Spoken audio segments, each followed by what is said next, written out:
morning to you once again. It's 37 minutes past the hour, and don't forget, the Dave Nemo Show is coming up very shortly, so be sure to stay tuned. Tim Ridley on Sirius XM Satellite Radio. Kelly, good morning to you. Good morning, Tim. How are you this fine morning? Well, how about yourself? I'm doing great. Jackie, how are you? Good morning, Tim. Great. How about you? I'm doing good. Good to be talking to you two again, and of course, always a pleasure to have you on, and so energetic, and always have some good information and questions as well to ask of our audience, and which we'll be opening up the phone lines a little bit later on in this segment. But first, we want to talk about the results from the latest survey that you guys had on your website. Yeah, that's right. I mean, we did go over all of the results last week, but, we felt that was a lot of information. So we picked a few key ones that we really wanted to talk a little bit more in detail on and talk about some examples that we've had with working within companies and just kind of, really get some feedback from the drivers on air, what works from them and what they're looking for. Yeah, this is pretty much like a part two. Like you said, it was so much last time we didn't get a chance to get to everything. No, one of the things on a scale of 1 to 10, one of the questions rather, do you feel your current employer values you and your fellow drivers? And I thought that was a very good question right there. It was, and a lot of the drivers, had a lot of great feedback on that. And, we just wanted to talk about some of the things that companies that we're working with that are doing now that really show, some great value of their employees. And one of the things is, they do a driver of the month, which is always a great thing to highlight within the company through social media.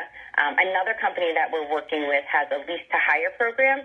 So what they'll do is anytime a driver signs up and, sign up for the lease for hire program, they'll take a picture of him with his new truck, and we'll promote that through social media. And then once he pays off the truck, we take a picture with him with his new truck and his title. And then every week when they hire new drivers for this company, we take a picture of that new class and promote it through social media, and they send it out internally. So it's really great about building a team and family atmosphere within the company and really highlighting these drivers and, the success that they're having. And that is so important because we as human beings anyway, we have that need to feel like we are a part of something. And that right there makes the driver feel like he is actually a part of that company and the success of the company. Yes, exactly. It's really a part for the drivers feeling bigger than what they're doing on the day-to-day basis. So, we're really going to discuss and dive deep into the onboarding process and how crucial that is.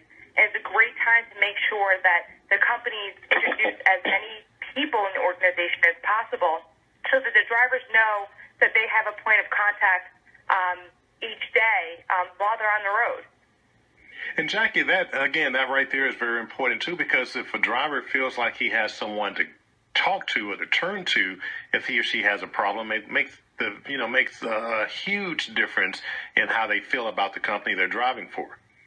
Yeah, absolutely. And a lot of companies really are now implementing a driver liaison position. And essentially that is a point of contact.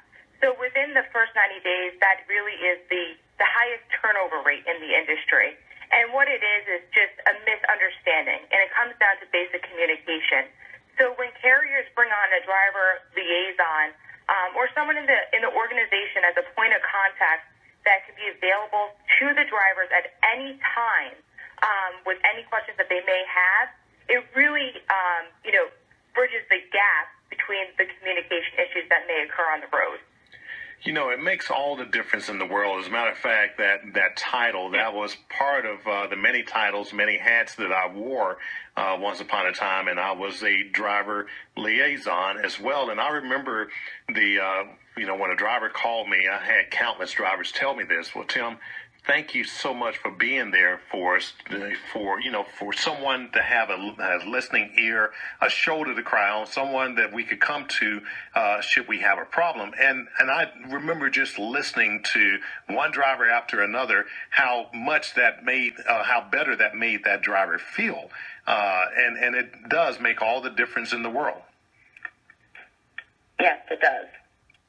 Well, Kelly, as far as the companies, that are coming on board with this as far as the driver liaison, do you feel that it will be like a spread, something that's spreading across the industry in the near future or the distant future? Yeah, a lot of companies that we are working with are implementing this and have had it, and I do hope that it catches on, and a lot of other companies, decide to start having, either the retention manager or the driver liaison, because people commit to people within an organization before they commit to organization themselves. So they really need to build that relationship with somebody on a personal level. So the driver can really build that relationship with the retention manager or driver liaison. That's really going to play into the retention and the driver staying and feeling that they found a place at home. Because a lot of times it could be a misunderstanding, and that liaison can, help straighten that out, or to just to help smooth that issue out, so to speak, and explain it. Whereas because these Qualcomms, and especially Qualcomm's companies that do run those, it can be very impersonal, because it costs the company a certain cent per character, so much per character, and so a lot of times they will try to abbreviate to keep the cost down, and sometimes in the abbreviation the driver gets the wrong message, or the dispatcher gets the wrong message back from the driver, may take it the wrong way, in other words. So I can see where that would really help, having someone in the middle, basically, to work as a referee, so to speak. Agreed, and it's especially important from the first onboarding process too. The driver really needs to feel comfortable, that he has someone to go through his training and orientation, someone through his first solo driving mission, in the first couple of months checking in with him and making sure that he doesn't feel alone out there and always has someone to go back to. Absolutely. Well, Jackie, what about the training format that fully explains the job details? How was that answered in the survey? It was really a mixed review. I think, it was a toss-up. 51% said there was a good onboarding process, but there is, again, the 49% of companies that still do not have that. And really, the initial first impression a driver gets when they come in for onboarding is important, because they're still trying to decide if they made the right decision. And with so many trucking companies being incredibly ruthless with their recruiting practices, a driver probably has multiple options to go somewhere else, and competition is so high. So really, that first impression with the onboarding and training is so crucial in today's market. Now, in the training, what would you say that it entails? I mean, pretty much, I know it's a wide scope, but pretty much what does that entail? What the companies think the drivers are looking for, and what they need to put out? Well, so I think it's always good during the driver orientation for drivers and the managers to sit down and go through an exchange of expectations, where the drivers review what the company's expectations are regarding safety, communication, service, equipment, home time, pay, advances, and any other issues that may occur. And then there's also other types of training, that companies have. Sometimes there's, the simulation training, there's the shadowing of a driver for a couple of days, just really helping the driver understand exactly what the organization is about, and, what their job is going to entail, and giving them as much detail and training on that as possible. Having less surprises on the driver's end once he or she gets out there, right? Yes. Yeah, and that too goes a long way. We'll be back in just a bit. We're going to pull over and take us a quick break. It's about 46 minutes past the hour. Kelly and Jackie are with us with KJ Transmedia. Kelly Maddock and Jackie McManus both are with us. And also, too, before I go any further and before I forget, you two will be at the Expedite Expo, a little bit later on this month. Yes, we will. We're very excited about that. Yes, I too am excited, and also our drivers, those of you who will be attending, please come by. You'll get a chance to meet Kelly and Jackie as well. Let's move on to the next thing, in terms of the next question, rather. This is something that is extremely important as well. I mean, as all of the questions are, but this right here, I think, takes it by a pretty big shot. Do you feel supported on the road by your dispatch team? And the reason I say by a big shot is because driving trucking is a lonely job, especially if you're an over-the-road driver and you spend so much time by yourself and you're out there. And sometimes you can feel that you are out there all alone and don't even have a support team behind you. Right, and that's the most important thing. And I think having the dispatch and recruiters, fully understand the operation of exactly, what the driver's job is and what it entails, helps them be able to be more relatable to the drivers and helps them, be able to understand exactly how difficult the driver's job is and what it's like there on the road. So to be able to fully understand the operation will enable the dispatchers and operations teams to feel more supportive to the drivers on the road. Absolutely. And according to a recent study, problems with dispatchers is a key reason why drivers leave.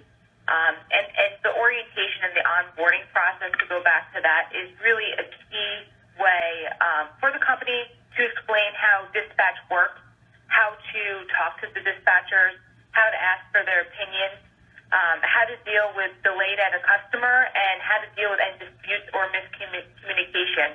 So that's really a crucial element that companies need to take into their onboarding process, is explaining fully the dispatch team and how it works.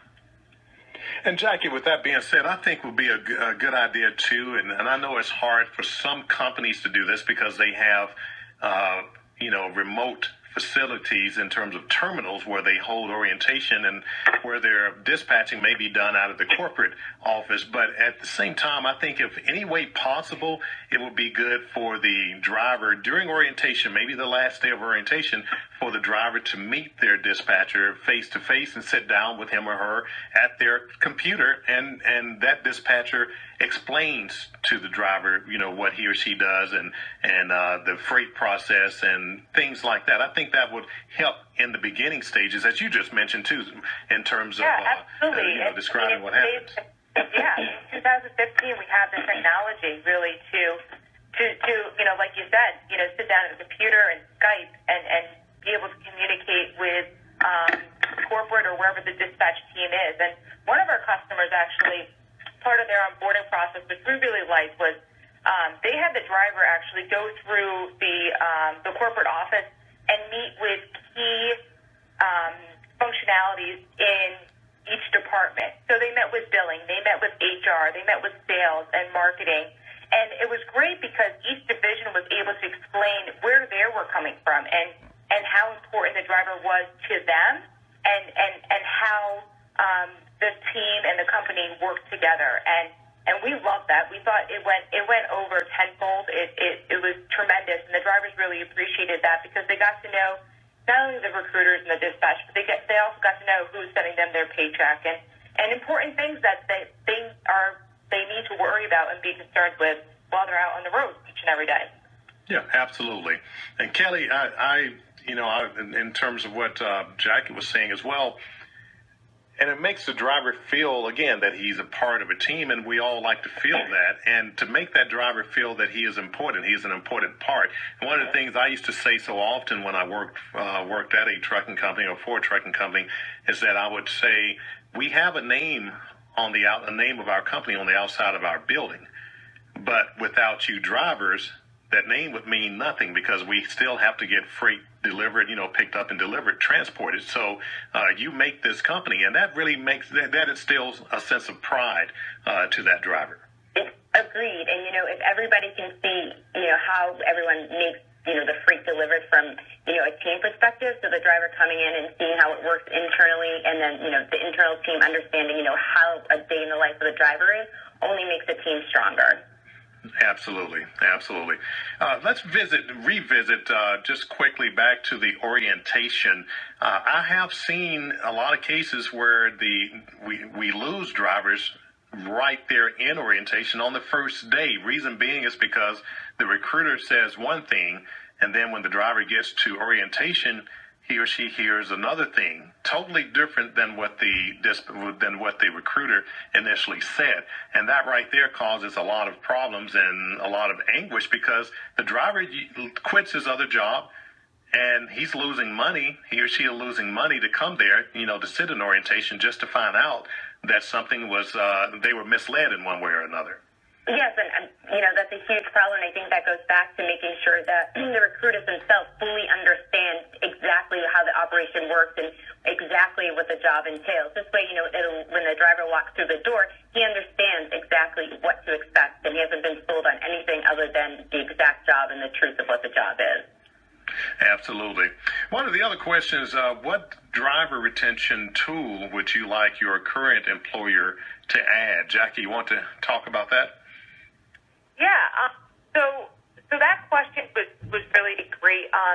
Just because I think it falls in line with the communication piece and that aspect, but it really ranges from what each carrier was currently doing to what companies wanted. But it really came down to the drivers feeling valued. A lot of different drivers suggesting just a simple social media campaign or an email marketing campaign, just so they can stay up to date with what's going on internally. And also their families getting involved. So, a big piece of when we run social media campaigns for our customers is not only for, the drivers and rewarding the drivers for taking the training and publicly appreciating them, as that goes a long way, but also, having their families involved and liking and sharing the photos of their loved ones that are out on the road each and every day. Yes, again, another very important factor there. As far as, I'm just kind of skipping around a little bit. Now, why did you join your current employer initially, Kelly? What were the results of that? Most of them said, it was from a referral, was referred to by a friend.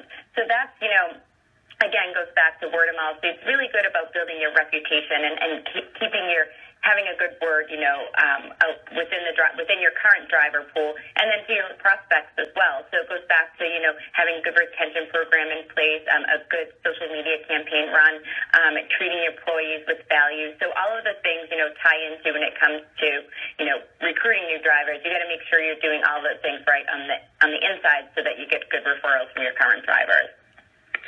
Very well put. Well, we're just about out of time. Are you going to be posting another survey anytime in the near future? Yep, there's one up there now, and this one is on recruiting. So what drivers like to see and where do they go to look for a new job. So we'll be running that for the next couple weeks and then revealing the results in Ohio at the show. Okay, sounds good. And what's that website again? Again, it's truckinggetsocial.com. All right, truckinggetsocial.com. Please get on that website and cast your vote, so to speak. And we want to hear from you and hear how we all can help you. Kelly and Jackie, thanks a million. We're looking forward to seeing you at the truck show, and have a great weekend. All right, thanks so much, Tim. Thank you, Tim. All right. Well, it's about time for us to scoot over